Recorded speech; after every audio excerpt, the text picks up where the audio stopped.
In the quaint village of Eldergrove, nestled between towering mountains and lush green valleys, a sense of serenity cloaked the daily lives of its inhabitants. At the edge of the village stood the remnants of ancient structures, stone towers that whispered tales of lost glory and forgotten legends. Among these aged monuments was a young boy named Alaric, whose adventurous spirit captured the essence of youth, curiosity, courage, and an unquenchable thirst for exploration. He often spent his days gazing up at the highest tower, a singular structure that seemed to pierce the sky, its weathered stones gleaming under the sunlight. The boy dreamed of climbing it, yearning to experience the thrill of conquering heights, to see his world from above, and to lose himself in the exhilarating embrace of the wind. Alaric was not merely a dreamer, he was a climber, a lover of heights, and an embodiment of courage.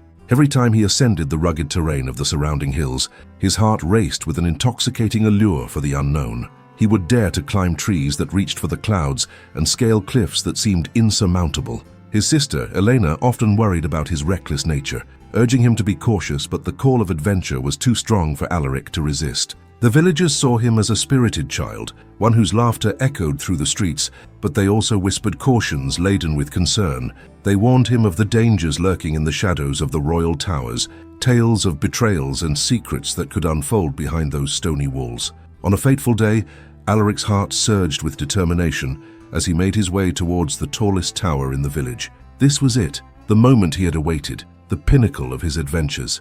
The tower loomed above him, its stone facade worn yet magnificent, a challenge that set his heart aflame. As he began his ascent, his fingers grazed the cool, rough texture of the stones, each handhold promising a glimpse into a world where he could conquer not just the tower, but the very skies themselves. With every step, his excitement grew, the view unfolding before him like the pages of an unwritten story. Little did Alaric know, however, that this climb would lead him to a truth that would change his life forever. Reaching the top, he paused, breathless and euphoric, his heart pounding with the victory of his ascent.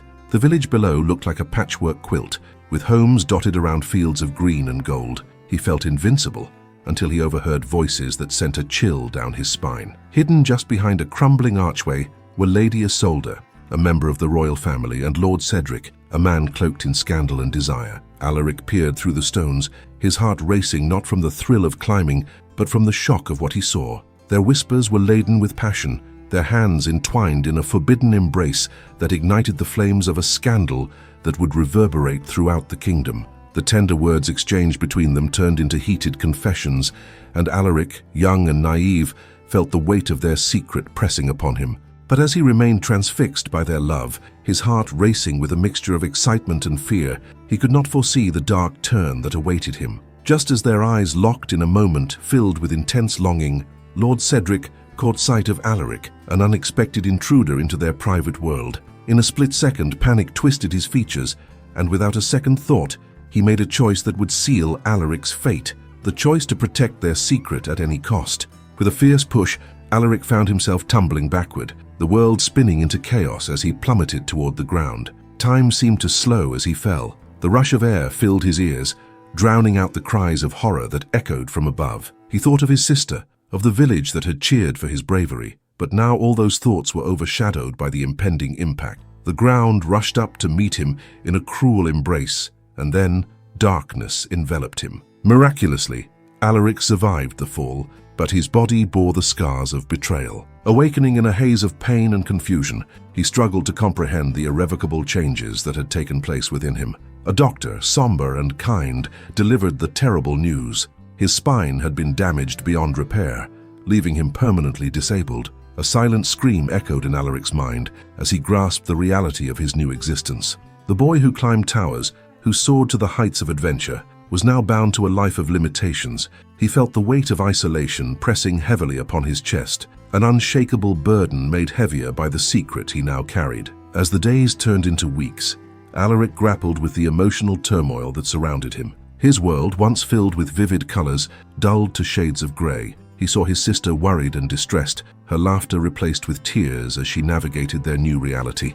The village buzzed with whispers of the royal scandal and the mysterious accident that befell Alaric, a topic overshadowed by fear and speculation. Behind the walls of his home, he found no solace, only a reminder of what he had lost. The joyous boy who climbed towers had become a husk of his former self, adrift in a sea of despair. But in the shadows of his sorrow, hope flickered. Elder Bram, a wise man who had witnessed the rise and fall of countless souls throughout his long life, sought Alaric out. He recognized the spark of determination hidden beneath layers of grief and offered his guidance. "You have strength in you, young Alaric," he said, his voice a soothing balm amidst the storm of emotions.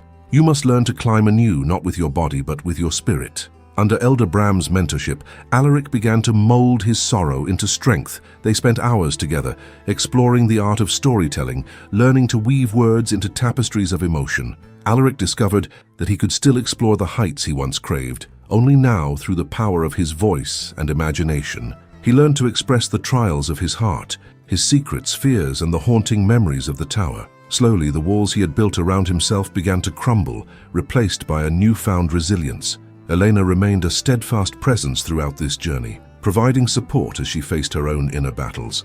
Their bond evolved, forged through shared struggles and the desire for healing. She often encouraged him to take part in community events, allowing him to share his stories, thus bridging the gap between his past adventures and the new life he was learning to navigate. Alaric started to engage with the villagers, his laughter returning bit by bit as he recounted tales of his climbing escapades. The once somber atmosphere in his heart gradually lightened, colored by the triumph of finding ways to adapt. As time passed, Alaric's reputation as a storyteller grew. His tales filled the village square, echoing in the hearts of those who listened. He spoke not only of bravery, but also of vulnerability, revealing the scars left behind by betrayal and the darkness that followed. The villagers became his audience, captivated by the depth of his words, and in turn, Alaric found a sense of belonging that had seemed so elusive since the accident. Yet within the tapestry of his newfound life, a lingering question remained: what to do with the secret he held about Lady Isolde and Lord Cedric? The weight of their clandestine affair pressed upon him,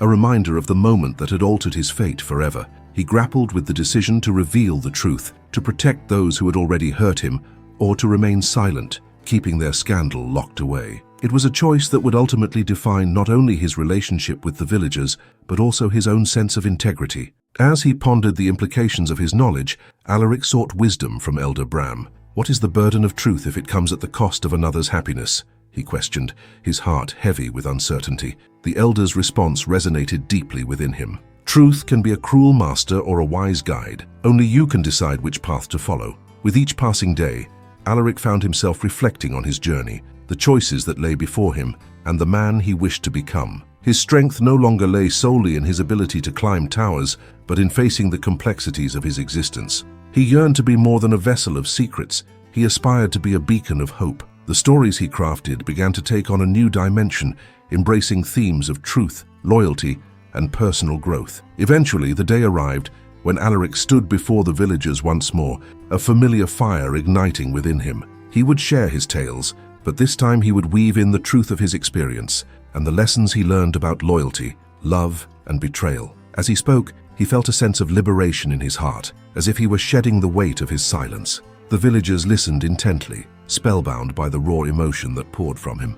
And as he spoke of Lady Isolde and Lord Cedric, he realized that love, much like the mountains surrounding them, could be both beautiful and treacherous. In the end, Alaric's choice became clear. He would reveal the truth not with malice, but with compassion, understanding the complexities of human emotion. The scandal would unravel, yes, but in its wake, perhaps a chance for healing and forgiveness would emerge. And in that moment of revelation, he found his voice, not as a boy shattered by betrayal, but as a man who had risen from the ashes of despair. With newfound determination, Alaric stepped into the light, embracing both the triumphs and trials of his journey. He had reclaimed not only his voice but his identity, carving a path toward a future filled with possibilities. As he faced the villagers, he understood that true strength lies not only in the ability to climb, but also in the courage to face the truth, no matter where it may lead. Alaric's story became a testament to resilience, a reminder that life's towers, whether high or low, would always offer lessons worth learning. And while the scars of his past would forever remain a part of him, he had transformed them into symbols of strength and hope, inviting others to join him on the journey toward reclamation and understanding. In the heart of Eldergrove, a new chapter was born, not just for Alaric, but for all those willing to embrace the complexities of love, loyalty, and the pursuit of truth.